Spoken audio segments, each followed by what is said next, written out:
Hello guys, welcome again to my YouTube channel, and I am here with 45th day of your spoken English classes or course, and today we do sentences related to study. So let's start.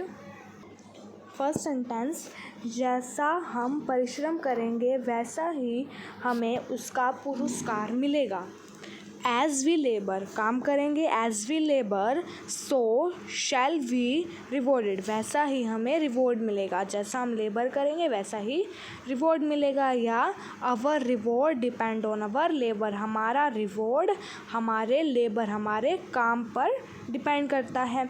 Which books in English have you read?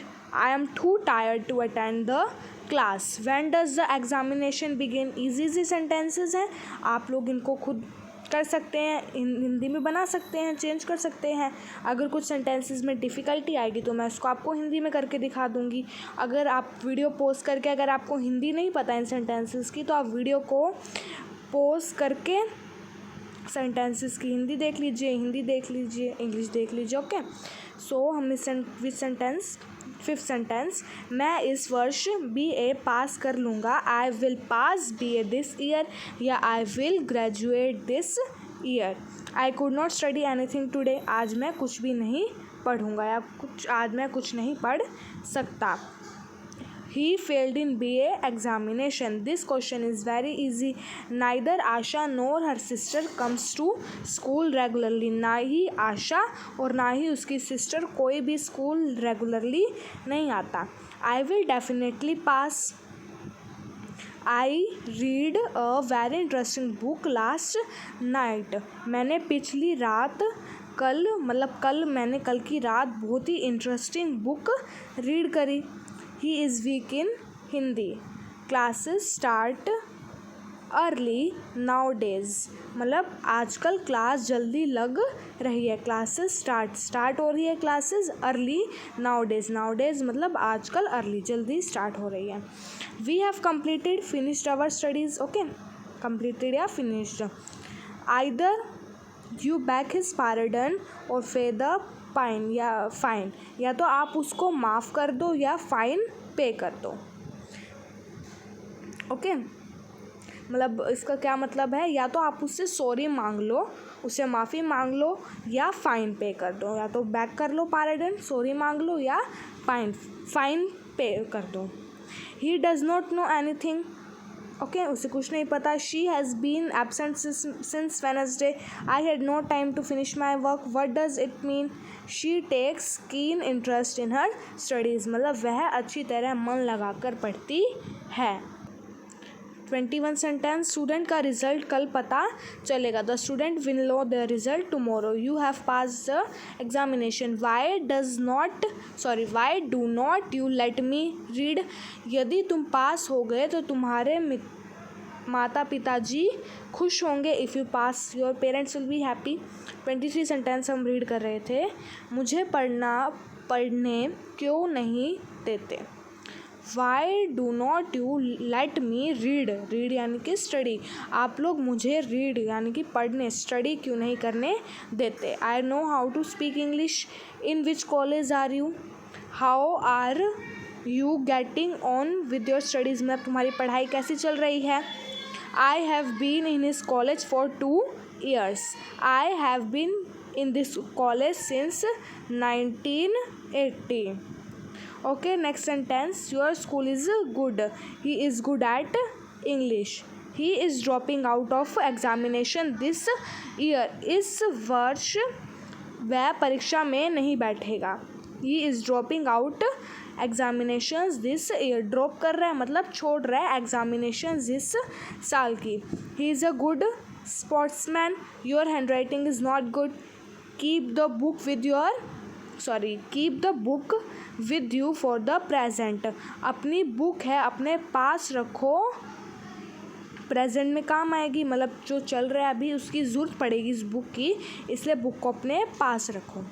Sentences related तो हम study से कर रहे थे, study से related है सारे sentences. Okay, he often run away from the school. Why are you looking at? आप किसकी ओर ध्यान दे रहे हैं, उसकी ओर क्यों देख रहे हैं आप? Why do not you pay attention, attention क्यों नहीं पे कर रहे। बहुत तरह से हम सेंटेंसेस हिंदी से इंग्लिश में कन्वर्ट करते हैं, बट आपके पास सेंस होनी चाहिए आप किस तरह से सेंटेंसेस को क्रिएट कर रहे हैं, और आपको टेंस पता होना चाहिए किस टेंस में आप उसको कन्वर्ट कर रहे हैं।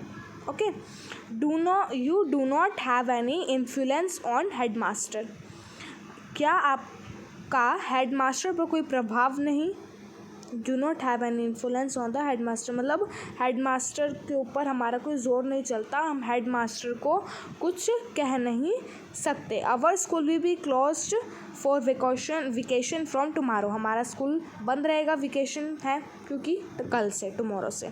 Boys time is over, hand in your paper, लड़कों समय समाप्त हो गया, पर्चे दे दो, पेपर्स दे दो, हैंड इन योर पेपर, अपने हैंड में पेपर्स ले लो। The new time table will be come into force from 1 May, नया टाइम टेबल 1 मार्च से 1 मई से चालू होगा। वाई डू यू चैटर या speak nonsense, hold your tongue या keep shut. I do not have a spare pencil, मेरे पास फालतू पेंसिल नहीं है, फालतू यानी कि spare. Okay, we are not on speaking terms, हमारी आपस में बोलचाल नहीं है, we are not on speaking terms, हम आपस में बातचीत नहीं करते। We are not visiting terms, हम एक दूसरे के घर आना जाना नहीं करते, नहीं जाते एक दूसरे के घर। नेक्स्ट 46 सेंटेंस, यह स्टूडेंट 10वीं क्लास में नहीं चल सकेगा। This boy would not be able to get in 10th class, मतलब ये जो स्टूडेंट है, ये जो बॉय है वो इतना नालायक है कि वो 10th क्लास में नहीं जा सकता। डू नॉट स्पीक नॉनसेंस या स्टॉप यापिंग।